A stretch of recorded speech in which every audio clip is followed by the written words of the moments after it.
सोचें, एक ऐसा लम्हा जब जमीन पर सिर्फ जिन्नात का कब्जा था, खूनरेजी आम थी और अचानक आसमानों पर एक ऐलान गूंजता है, मैं जमीन पर एक खलीफा बनाने वाला हूं। फरिश्ते हैरान, एक इबादत गुजार जिन खुशफहमी में, और फिर मट्टी से एक नई मखलूक वजूद में आती है जिसके पास इल्म और अक्ल की ऐसी ताकत है कि सब हैरान रह जाते हैं। लेकिन फिर वही इबादत गुजार जिन, जिसे इज़ाज़ील कहा जाता था, गुरूर में आकर हमेशा के लिए इब्लीस और शैतान बन जाता है। यही वो दिन था जब इंसान और शैतान की अज़ली जंग शुरू हुई, एक ऐसी जंग जो आज तक जारी है और क़यामत तक चलती रहेगी। दुनिया की इब्तिदा और कायनात की तारीख का सबसे अहम बाब इंसान की तख्लीक और शैतान की सरकशी है। ये वाक़या न सिर्फ इंसानी जिंदगी की हकीकत को वाज़े करता है, बल्कि नेकी और बदी के दरमियान अज़ली जंग की बुनियाद भी बयान करता है।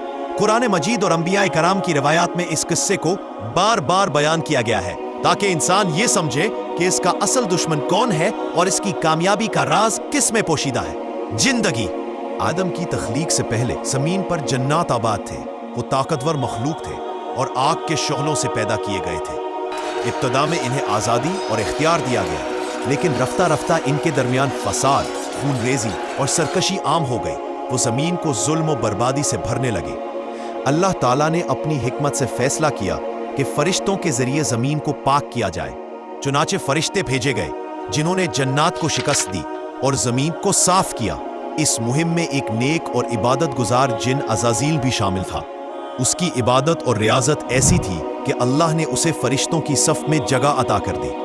वो बारगाह इलाही में बुलंद मकाम पर पहुंच गया और इबादत गुजारों में सबसे नमाया समझा जाने लगा। इसी दौरान अल्लाह ताला ने फरिश्तों को ऐलान फरमाया, मैं जमीन में एक खलीफा बनाने वाला हूँ। फरिश्ते हैरान हुए और अर्ज किया कि या अल्लाह, क्या आप ऐसी मखलूक पैदा करेंगे जो जमीन पर खून बहाएगी और फसाद फैलाएगी, हालांकि हम आपकी तस्बीह और पाकीज़गी बयान करने वाले मौजूद हैं। अल्लाह ने जवाब दिया, जो मैं जानता हूँ वो तुम नहीं जानते। ये ऐलान सुनकर अज़ाज़ील के दिल में एक ख्याल पैदा हुआ कि शायद अल्लाह ताला का मकसूद वही है, क्योंकि वो पहले ही फरिश्तों की सफ में बुलंद मकाम पर फाइज हो चुका था। लेकिन अल्लाह की हिकमत कुछ और थी। अल्लाह ताला ने हजरत जिब्राईल, मीकाईल और इसराफील को जमीन पर मट्टी लेने के लिए भेजा, लेकिन जमीन ने उन्हें अपनी गवाही देते हुए रोक दिया और कहा, ए अल्लाह के मुकर्रब फरिश्तों, अल्लाह से कह दो कि मुझसे मट्टी ना लो, क्योंकि आने वाली मखलूक मेरे ऊपर खून बहाएगी और फसाद करेगी। फरिश्ते जमीन की दरखास्त सुनकर वापस चले गए। आखिरकार अल्लाह ने हजरत इज़राइल को भेजा। उन्होंने जमीन की बात को नजरअंदाज किया और हुक्म इलाही के मुताबिक मुख्तलिफ रंगों और जगहों की मट्टी ले आए। यही मट्टी हजरत आदम की तख्लीक में इस्तेमाल हुई। उनके जिस्म की बनावट मुकम्मल करने के बाद अल्लाह ताला ने उसमें अपनी रूह फूंक दी और यूं हजरत आदम जैसी अजीम मखलूक वजूद में आई। हजरत आदम को वो इल्म दिया गया जो ना फरिश्तों को हासिल था और ना जन्नात को। अल्लाह ताला ने उन्हें तमाम चीजों के नाम और हकीकतें सिखा दी। जब फरिश्तों के सामने सवालात रखे गए तो वो जवाब ना दे सके, लेकिन हजरत आदम ने उन सब के दुरुस्त जवाबात देकर अपनी बरतरी साबित की। इससे ये वाज़े हो गया कि इंसान को इल्म और अकल की ताकत अता की गई है। अल्लाह ताला ने हुक्म फरमाया कि सब फरिश्ते हजरत आदम को सजदा करें। सब ने सजदा किया, मगर इज़ाज़ील ने इनकार कर दिया। उसने गुरूर से कहा, मैं आग से पैदा किया गया हूं और ये मिट्टी से बने हैं, मैं उनसे बेहतर हूं। ये उसकी असल आजमाइश थी। इस इनकार के नतीजे में वो बारगाह इलाही से मरदूद करार पाया और हमेशा के लिए लानत का मुस्तहिक बन गया। इसी दिन से इज़ाज़ील का नाम इब्लीस और शैतान करार पाया। इब्लीस ने अल्लाह ताला से मोहलत मांगी कि उसे कयामत तक जिंदा रखा जाए ताकि वो इंसानों को गुमराह करे। अल्लाह ताला ने उसे ये मोहलत दे दी, लेकिन साथ ये वादा भी फरमाया कि जो मेरे नेक बंदे होंगे वो तेरे बहकावे में नहीं आएंगे। इस तरह नेकी और बदी की जंग हमेशा के लिए शुरू हो गई। अल्लाह ताला ने हजरत आदम को जन्नत में जगह दी और बाद में उनके लिए हजरत हुआ को पैदा किया ताकि वो सुकून पाएं। जन्नत की नेमतों से लुत्फ अंदोज होते हुए उन्हें सिर्फ एक दरख्त के करीब जाने से मना किया गया। ये उनकी आजमाइश थी।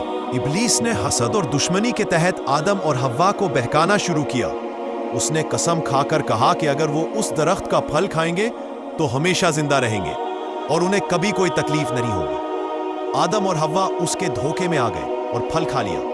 जैसे ही उन्होंने हुक्म इलाही की नाफरमानी की उनके जिस्म से जन्नती लिबास उतर गया और वो नादिम हो गए।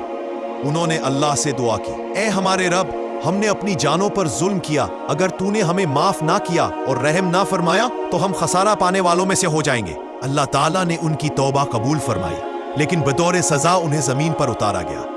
अब इंसान को जमीन पर मेहनत करके जिंदगी बसर करनी थी, खाना पैदा करना था, लिबास बनाना था और नस्ल को आगे बढ़ाना था। यही वो लम्हा था जब इंसान और शैतान की जंग जमीन पर मुंतकिल हुई। अब इंसान को यह आजमाइश दी गई कि वो शैतान के वसवसों से बचकर अल्लाह की इताअत करे या उसके बहकावे में आकर नुकसान उठाए। ये वाकया सिर्फ एक किस्सा नहीं, बल्कि इंसान की पूरी जिंदगी का खुलासा है। शैतान का वादा है कि वो इंसानों को गुमराह करेगा और इनके दिलों में गुरूर, हसद, तकब्बुर और ख्वाहिशात पैदा करेगा। लेकिन अल्लाह ताला ने भी वादा फरमाया कि जो ईमान और तकवा के साथ इसकी पनाह लेंगे, शैतान इन पर काबू नहीं पा सकेगा। यह कहानी हमें यह सिखाती है कि गुनाह के बाद तौबा का दरवाजा हमेशा खुला है और असल कामयाबी उसी में है कि इंसान अपनी कमजोरी तस्लीम करे, अल्लाह की तरफ रुजू करे और शैतान की पैरवी से बचे।